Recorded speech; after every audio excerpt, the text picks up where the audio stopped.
Hey, it's Robert Clickybeard, the host of the Commercial Landscaper podcast. These podcasts challenge you to grow as a leader, to stretch yourself beyond your comfort zone, and to 10x your company. I really encourage you to enjoy the show, share it with teammates, fellow business owners, and subscribe. That helps us grow our community. This podcast is sponsored by Bum Data, helping commercial landscapers turn labor data into smarter decisions with intuitive, actionable analytics. Check them out if you're ready to control your labor costs and boost your margins. When you mention Wilson T60, you'll get 1 month free subscription to check out this amazing software. Hi, this is Robert Clickybeard of the Commercial Landscaper podcast. Really excited today to be joined by two outstanding people, Chad Diller and Michael Tomaino. So Michael and Chad, welcome to the show today. Thanks for having me on. Excited to be here, Robert. I really enjoyed talking to both of you, and I'm genuinely seeing that and really have a lot of respect for both of you. So I thought, well, why not just have 2-3 great people on a call today, and we'll just have a great conversation, lighthearted, and hopefully give a few nuggets to our audience here. I'd love to just maybe each of you could just, again, for our audience sake, spend a minute or two just talking about your backgrounds. Start with you, Chad. Yeah, well, I'm a green industry native. I think now, I used to say 25 years, and now I need to do some more math because I think it's going to like 27, 28 now. Started in the industry in 98 in the field, production worker, moved in, went through a few different companies that I worked for in the early part of my career, moved into sales, really loved that for a long period of time, and then got a big interest and passion for marketing. So I took over the marketing at the $13 million company that I was at. And that time I met the founder of Landscape Leadership, Chris Heiler. I met him and we became associated. Long story short, the last 9 years of that career have been spent here at Landscape Leadership. So we do marketing exclusively for lawn care, landscaping, tree service companies. And now I run the organization here, and Chris checks in here and there just to keep me in check. But yeah, it's a blast. And Michael's one of our clients. So happy to be here today. I got into the green industry by accident about 8.5 years ago. Landcrafters, Florida was born. Have spent the last 8.5 years growing the company, learning the industry, learning the market, learning the people, and have had some great experiences. We started partnering with Chad and his team in 2023. And it's been great to have him alongside us ever since. Let's start with the challenge that most owners can relate to, and that's that roller coaster of leads. So, 1 month you're maybe buried in opportunities, next month's crickets. I think, Michael, I believe you've experienced some of those challenges, correct? From a broad perspective, up until probably 2023, we did all sorts of advertising, both inbound and outbound, and the results were poor. And I say results were poor in that they were inconsistent over time. And as an operator, I think the most important frame that we have is we have to see trends so that we can predict with some certainty what the future will encompass. 2025 has been an interesting year, but outside of that, trends have generally held true. As Chad has talked about extensively, the marketing engine you create for your company and the one that we're creating alongside our company is truly an asset that will create growth over time. From that overall perspective, having hired numerous agencies that sold me the world and produced nothing, and then doing a lot of the work on my own because I didn't trust anybody, I can tell you that I, alongside many other owners out there, have gone through long periods of inconsistent sales, which is not a sales problem, but generally an advertising problem. Chad, I know you talk to a lot of owners. You probably see the same thing. I mean, what do you think drives that inconsistency? There's a couple things that I've seen. There's some premature decisions that are made about marketing strategy where, in times of plenty, companies will back off of marketing. Also, in times of uncertainty, they'll try certain things that might not yield great results. And so there's this turn on, turn off type of approach instead of this long-term strategy. The other thing, and I don't know that we'll ever be away from this, is just this over-reliance on referrals. I mean, yeah, we sell a network, especially like, your podcast, you're dealing with mainly commercial companies, and that transaction takes a long time. That relationship takes a long time. And so, it'll be very common that an owner will tell me, oh, well, we don't get any web website leads. Our social media doesn't give us leads, or the marketing that we're doing is not giving us leads. It's all through referrals. And I would argue that if you're doing a really good job with your marketing, that's going to be way easier to secure an opportunity that way. Plus, people are already going to feel like they stepped up and they've already kind of known you. Part of the sales conversation has already been happening. They're already putting you in a different position than other people. So this whole like approach of short-term versus long-term, over-reliance on old methods versus new methods. And then just also a couple other mistakes I see is we need more leads. That's a really common thing that you hear. And, you go back to that Glenn Ross movie, that classic one in the 80s, and they're like, the leads are weak. And they were like, no, you're weak, and because they're not closing the sales. But there's a degree of truth to that you do always need more leads coming in. But you have to at the same time address the quantity and quality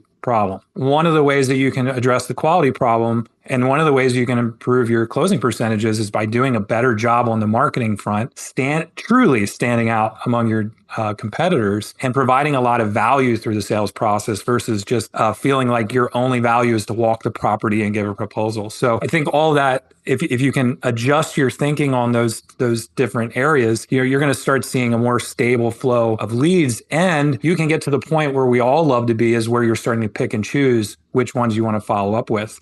And you can hold firm in how you're pricing and some of the things that you might be tempted to do at the deal table that might undercut your profit. And great marketing, great branding can help to support that. But you have to have a paradigm shift in a lot of places in order to make that successful. So, I think in summary, am I fair in saying that it's really about the quality and consistency, not the quantity of leads?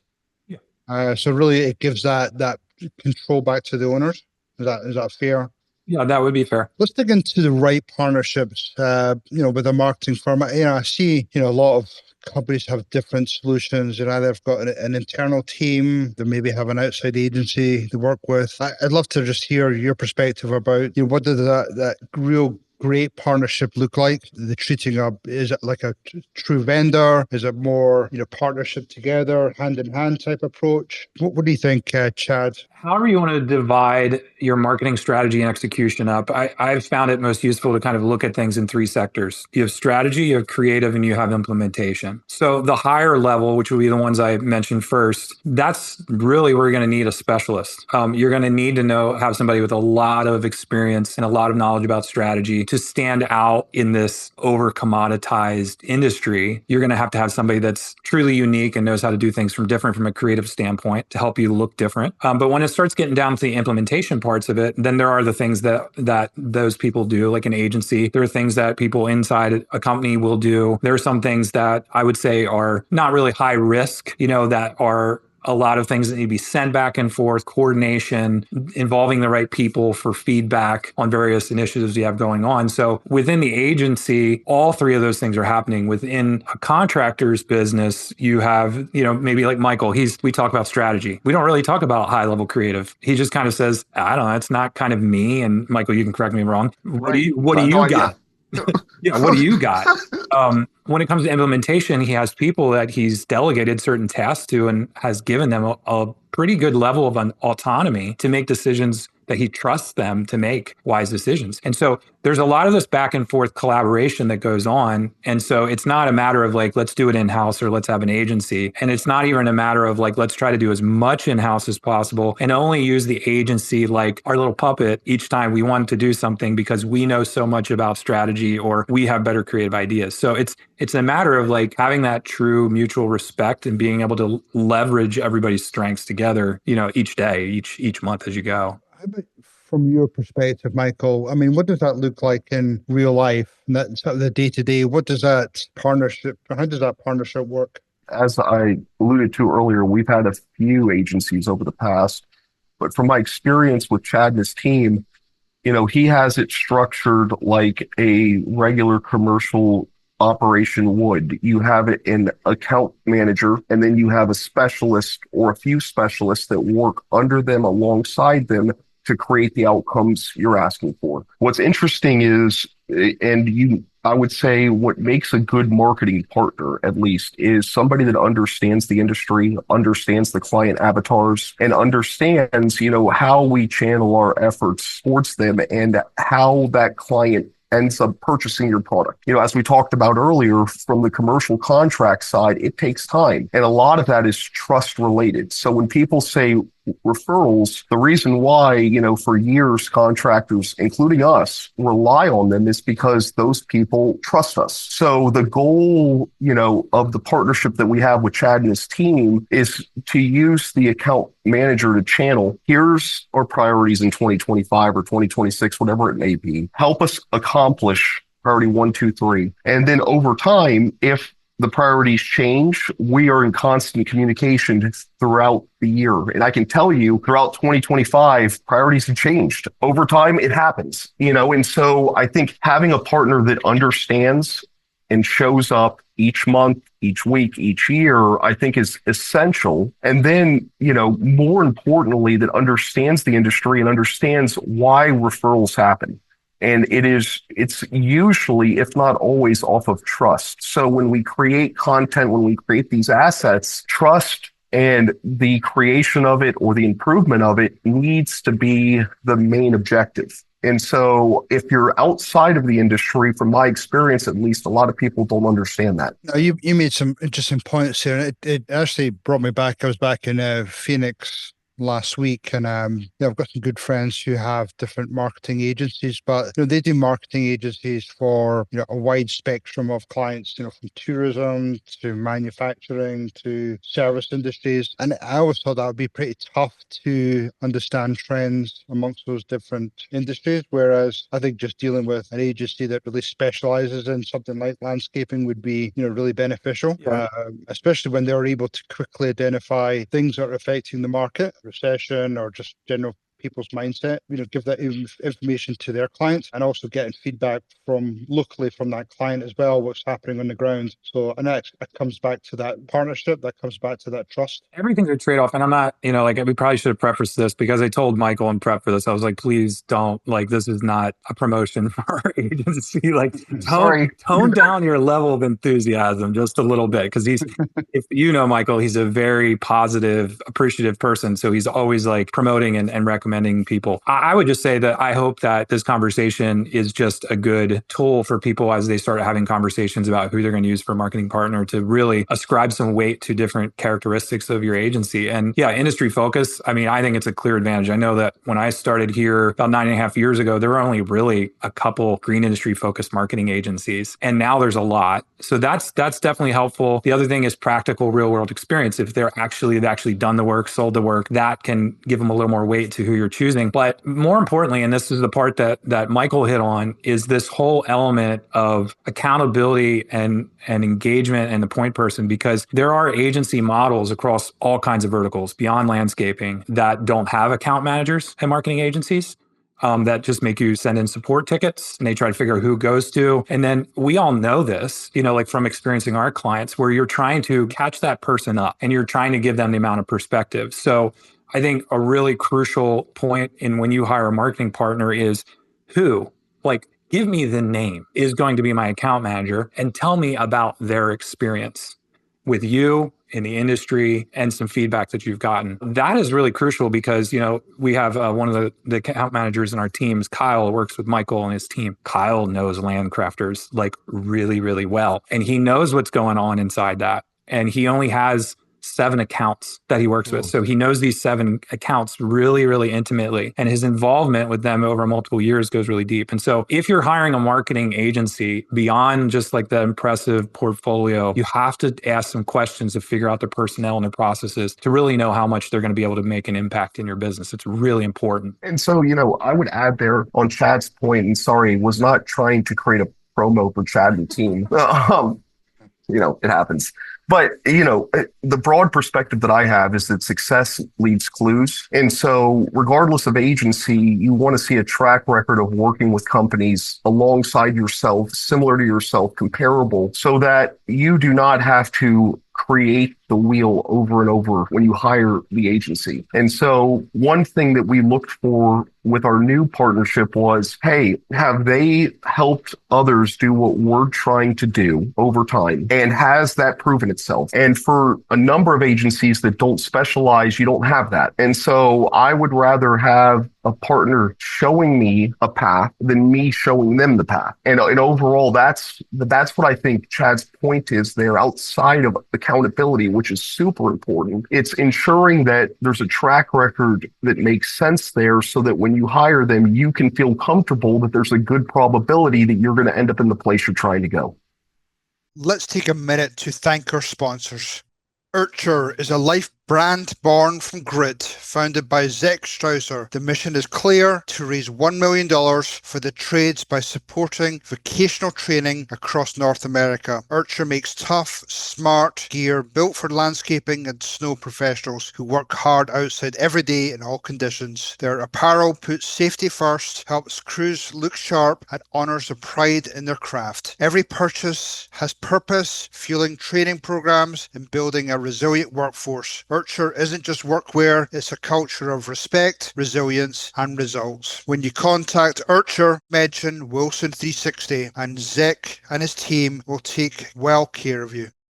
We've talked about accountability, touched on results. Again, I'm a huge fan of both of those, and tracking numbers. I think one of the things I've come across and heard from others is the owners don't necessarily know what they should be asking. They don't know what type of results or numbers that they should be looking at. I think I've shared with you, Michael, I've got, a couple of other businesses and, we brought in a marketing firm and, they brought in leads, and I challenged them after a while. I said, yeah, you're bringing in leads, but it's totally different customer profile than what I told you at the beginning we were looking for. Yes, that's it. I think there's some education needed, and again, it goes back to partnership and trust, where you need to make sure you're educating the owners to know what they need to be looking for. So everybody's on the same page when it comes down to success. Yeah, no, I agree with you, Robert. That's the issue that we've had historically with hiring other agencies. Is the real root cause, in my estimation, is that the partner does not understand the client avatar. And so when we looked for new agencies, I said to myself, who out there has targeted those clients successfully over time? End of story. And if they haven't, I'm not interested. Because it's easy to create an AdWords campaign. It's easy to create some content online. With AI, it's becoming increasingly easy. But it's very, very, very hard to create targeted material that speaks to your ideal client persona. And so from a partnership perspective, my goal always and forever will be to hone more into our target clientele each week, each year. And I think that's where the partnership shows up. We're accountable to results on each end. When I share with our team, hey, look, here's who we're targeting in 2025. Here's the content assets we need for them to build trust with us. My end goal is that if I tell our partner, hey, look, here's our target, here's the client we're searching for, I don't need to lead them through how we end up bringing those prospects to us. And so I really do believe, from an owner perspective, what helped us was, one, is there content online that speaks to your clients, your target client avatar's problem set? Is the partner you're planning to hire somebody that's done everything you're trying to do before? Because if they have, chances are they understand the client profile really, really well. And the reality is, between commercial and homeowners, the way that you advertise to each is completely separate. So you could have an agency that's amazing at sorting out how to advertise for John Smith that owns a home. Great. But if they haven't worked with commercial property owners, they probably have no idea how to bring them in. And so when we looked for our partner, we said, what is the track record with that client avatar? Yeah, there's a misunderstanding that people think, homeowner marketing, highly emotional, commercial marketing, very logical. And that's not true. Not true. When he's talking about understanding your client personas, property managers are emotional. If you don't believe that, just screw up for a little while and you'll see how emotional they can be. And they don't want these headaches. They want to look good to everyone in their portfolio. They want to look good to their bosses as well. And so you have to figure out a different way of every human has emotions. And so you have to figure out how you can communicate to those emotions and how you can use language, use visuals that is connective and builds trust just in a different way. Because if all you're doing is focusing on these are the services that we provide and these are the things that we do, you're going to miss the main reasons why they would choose you over someone else, because we're all kind of providing the same stuff. It's how you're providing it and what you're doing to pour value into the customer relationship. Michael and I were kind of like, we were singing in the choir together for a long time before we became client, partner, like we both really passionately believe this. And so I would think another thing to do is to figure out what's really true to your company identity, the things that you're trying to, or you wish you could convey to your prospective clients, then ask the company, how do we make that happen on a very tangible way? Like, give me some examples of how you do that. Because I could give you a good example and a bad example where you're missing the mark and where you're really touching that inner part of your prospect and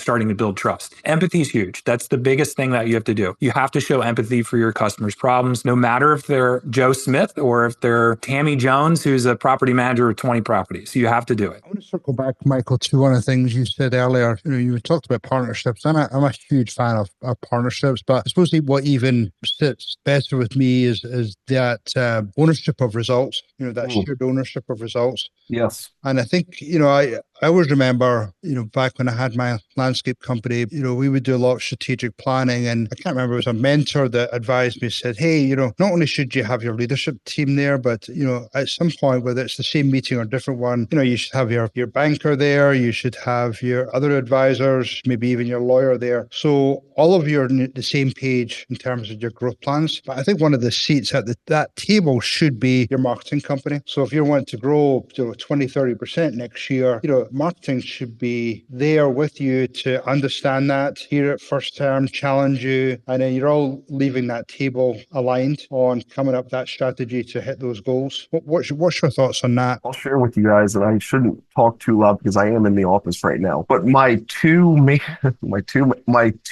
main priorities are the profit and loss and advertising. How do we present ourselves in front of our clients? There is nothing, in my estimation at least, that's more important. And I think if you do those two things right, everything else kind of plays out. And our team that we have relies on me to say, hey, look, the partner we have is generating results. So, in a strategic planning session, I think it does make sense to include them, or at least include your plans alongside your partner agencies so that they know. Like, our goal is constant communication. If our clients are blowing up our AM because Exora is brown or the turf is something or whatever it is, and it happens at all times. The reason why it's happening is because the client trusts us that we will handle that problem. And it's a partnership approach. And the same thing applies here. We want Chad and his team, or regardless of who the partner is, no matter who you hire, they have to be aligned with your strategy and can say confidently, we can implement that. If it's not possible, then that needs to be known up front so you don't spend years chasing something which is not a reality.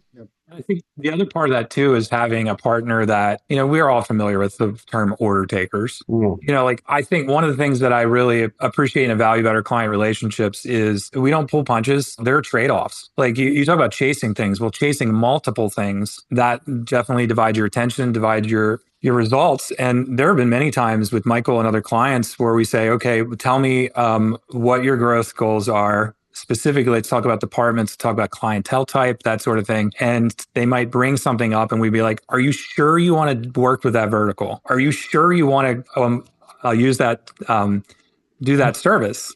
And we have these conversations. We say, all right, well, let me give you my perspective. You're with your company and a couple of your buddies in your peer group. Let me tell you what I've seen. I've been places. I've seen some things, and it's not that we've seen it all, but like, hey, listen, this is one potential challenge. If you start pushing into this and you only have this much budget to work with, you're only going to make so much impact over here and so much impact over here. Right. So, okay, let's define that.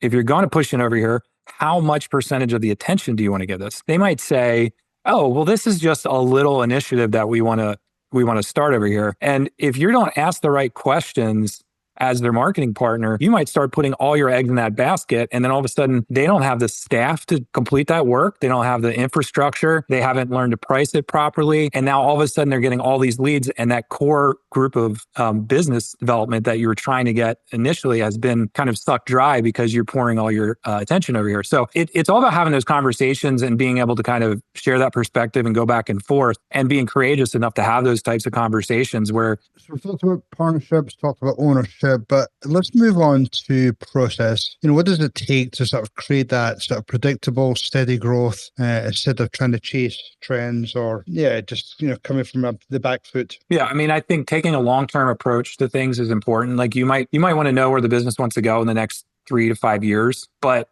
instead of trying to like look ahead a quarter at a time, have a plan for the next year. And then when you get to about 9 months, start looking for the next year. Like how are these priorities changed? What do we need to address a little bit differently? So really that collaboration and talking about the strategy, it doesn't mean, like Michael was saying, we had to pivot this year on a few things. It doesn't mean those pivots aren't usually very big unless something catastrophic happens in the business. It's really important to do that and then laying out a game plan and laying out the specific tasks that will make all those things happen at a desired time, whatever it is. I mean, we could break it down specifically in content strategy or video or website development or ad campaigns, all that stuff. But you really have to have a pretty detailed plan of doing this and activities that you know are going to happen every single month that are going to enhance the results. So we talk back and forth a lot about this stuff throughout, like Michael or his team are in communication with our team a couple times a week on these different things. So it's not like the dumbest phrase I've ever heard in a conversation about marketing. It was in the industry. They're probably not listening is, we have this kind of set it and forget it thing. And I'm like, you can forget your business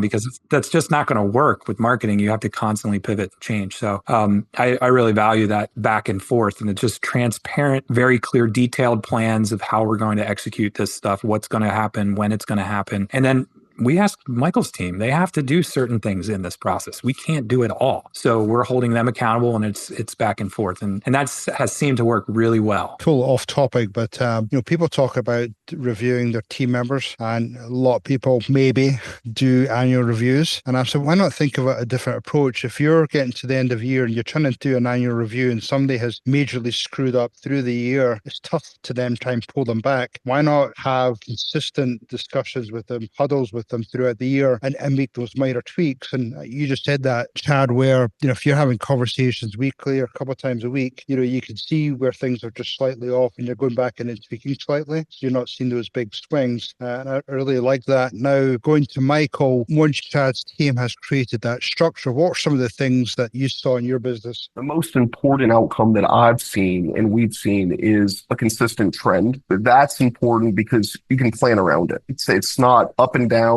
and so on. And our sales team, generally has the confidence in the assets that we've created to say, hey, I can sell off of those. And when a client calls in or a prospect calls in, when I show up, they already know who we are. Trust is already established. From that perspective, I think sales have become easier. Confidence has improved overall. I think the most important, sort of outcome is we've seen a trend that's shown consistency of the right client showing up and already trusting us and just asking us to perform a service the client already knows about and completely is aware of overall. When it comes to, I'm just thinking through listeners, if they're on this call listening to it and they're perhaps maybe feeling stuck, they're trying to follow the trends, they're just trying to, figure themselves through all the noise out there. What are some of the things that they can maybe start doing, Chad, to maybe start building that discipline or just start getting on that right path rather than just going with the wind? The first thing on the list of priorities I would place would be your visuals. If you're trying to look like a $10, $20 million company, put your cell phone in your pocket and go hire some pros to produce some just amazing content for you. Start building out a library of the different types of work that you do, the different types of properties. The one thing that is sorely missing in a lot of brands is show your customers winning. Get the property managers involved in shoots. Show the relationship. It's not just about the place getting mulch, weeded, and mowed. mode. It's about walking those properties together, the laughing, the little stories, the moments they're building relationship. That's what makes people trust people. So if they can see, you're not leaving much to the imagination. If they can see you're already building relationship with real people, that speaks miles. And then highlight your team too, like show your team doing work. My favorite thing to say on video shoots is to the crews is, all right, everybody look like you actually like working here. And they start kind of chuckling, but we're always, a couple of well-placed dad jokes, whatever we can do to get them kind of laughing. I would tell you, Michael's crew, we kind of had to get them to tone down a little bit because they were having too much fun. But you have to show like people want to give business to a company that looks like they enjoy what they're doing. The people look trustworthy, they look approachable. So your visuals are huge. And then the other part is just don't treat your website and your visual assets, like even your social media communication, like it's a virtual brochure to just vomit upon your audience what you do and what you can do. It's more about that connection. It's more about solving problems. It's more about having empathy. So anything from like how many people you see in images to what are the people you were seeing in images to what are the leading hooks in your social media posts? What's the headings on your homepage, on different pages throughout your website? How are you communicating empathy first before you're communicating authority? Whether you hire an agency or not, you can start doing pieces of this and start collecting these assets that you're going to use in different campaigns or different pieces of content over time, because you're only going to have so much time and energy to do certain things in-house. But if you start thinking along the lines of that connection standpoint and building assets that you can use in multiple places, those are the great places to start. Really what you're talking about, Chad, is trust and people. Yeah. Because I've seen some scenarios where, they've done some great content or videos, and it's all been about the quality of the landscaping, but there's no people in it, no videos, photographs of their employees or their clients. Robert, you would be surprised how many times I go to a website and look, the first place I go is the about page, and there's really nothing about the people that work there. Yeah. Like here's our company history, and since we've been in business and we do business here and this is who we work with and that's it. And there's no people, and I can't find any people in any of the pictures. I don't know who owns this. Is this a real company? You have to have that authenticity and that connection. If you don't do it, you're going to lose to someone that's showing it. I use this saying a lot that I almost feel quality should be a given. It's almost like quality should be there no matter, ifs or buts. It's then what do you need to do to take it to the next level? And you just said it, Chad. It's that relationships, it's the trust, not only with your employees, but also with your clients. I think that's really essential. And it's, again, a slight side comment that on your point, Chad, people talking about, I need to get more women in our company. They're just amazing. They're trustworthy. They can multifunction. We want to do something. We want to attract more women. And then I go to the website and there's not one woman on the website. Right. And I'm so how are you supposed to attract them if you're not promoting them and everything? So you've probably seen that many, many times. It's not as bad as it used to be, but it's definitely an issue. So, something I would add here, I think that the main overarching point is that the client is the hero on the client's journey. And in the landscape industry, in trades in general, I think we've become accustomed to us being the hero. So every site shows, here's our services, here's our assets, here's how great we are. But if you're a buyer or a prospective prospect, that doesn't matter to you. You don't care. At the end of the day, I think people want to understand, can this person show up and coach me through a journey that I may not be as receptive to as a potential partner would be. And so I think that the broad frame that needs to happen is the client needs to be the hero. And we are a coach alongside them and helping them to accomplish a plan, an outcome, and so on, when in reality, you don't see that too much. And then also, from a stakeholder perspective, the employee section, as Chad talked about, is also equally important. If you're trying to recruit people, I do believe the employees need to be the people that feel like they are a hero on their own personal journey on your site. So is there career growth here? Is there opportunities to learn? Is there other people enjoying the outcomes achieved here at this company? All of that can be presented in your company so that when people show up and are trying to buy and are trying to understand, they understand that, hey, they're here to coach me through this. They're here to employ me to see me win, not so-and-so win. I think that that's what separates great content from okay content. And just to double click on one thing you were saying, Michael, I think a lot of this comes down to it needs to feel personal. And Yes. it needs to feel authentic. Yes. It has to say to the prospect, either employee or client, that the company understands me. After an incredible retreat in Denver, we're already looking ahead. I'm Joe Kujawa with Wilson 360, and I'm excited to announce that the 2026 Thought Leaders Retreat will take place July 27th through the 29th in Arlington, Texas. If you're a CEO or a senior leader of a landscape company operating at scale, this is your room, where every conversation is with someone who understands the decisions you make and the complexity you manage. That's what makes TLR different. It's not another conference. It's the one place where you can think out loud with true peers, challenge ideas, and walk away sharper. Click the link to stay informed as details are released, and mark your calendar for next summer, July 27th through the 29th, live by Lowe's Arlington. Registration opens soon.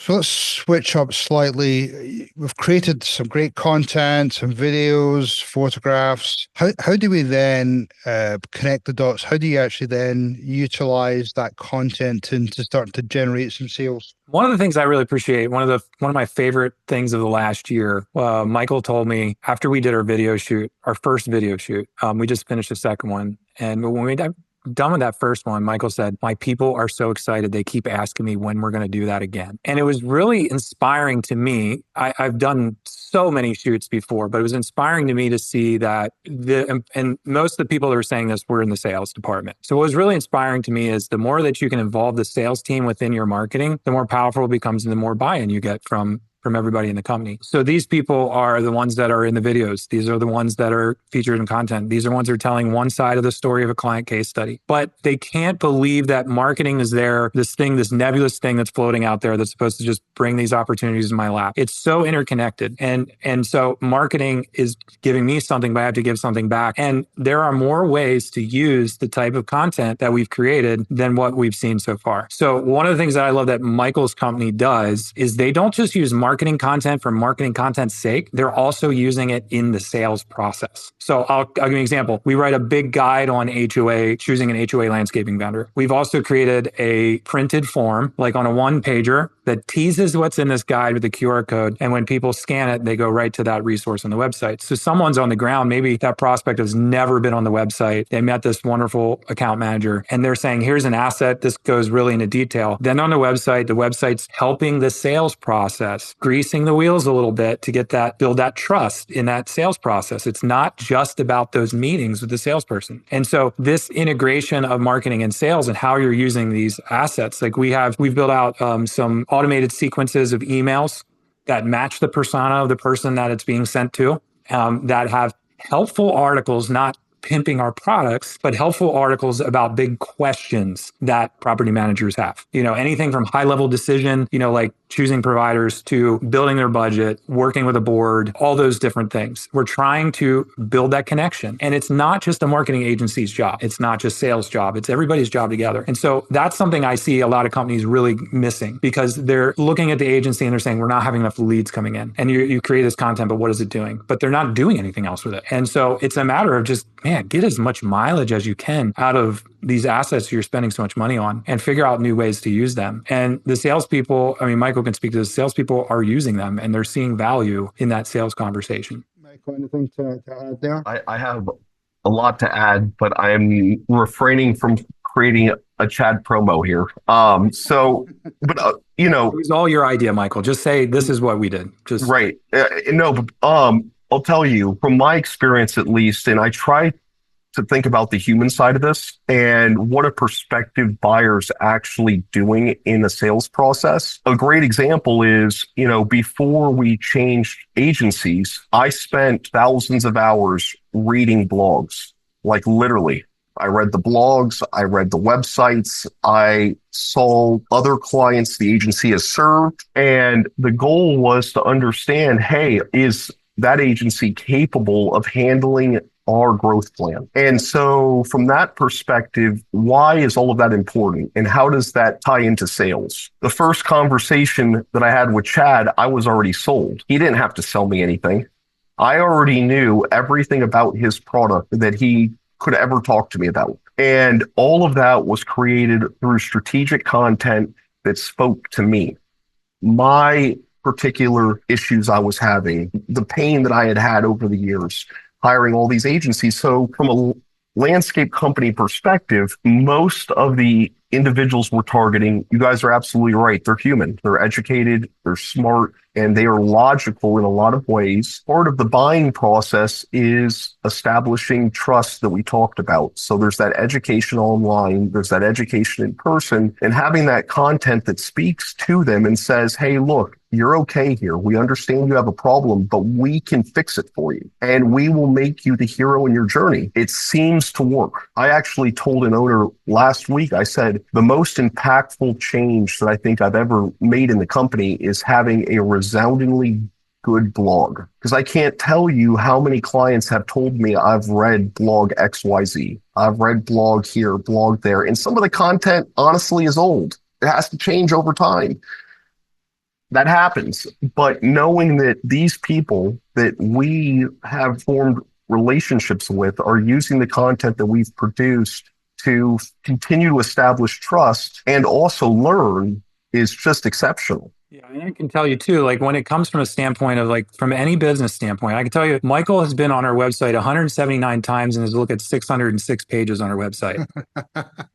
Are you stalking, Chad? Yeah, I am right now. Right now. And the last time he was on the website, he's been very, very busy this fall, was August 5th. August 5th.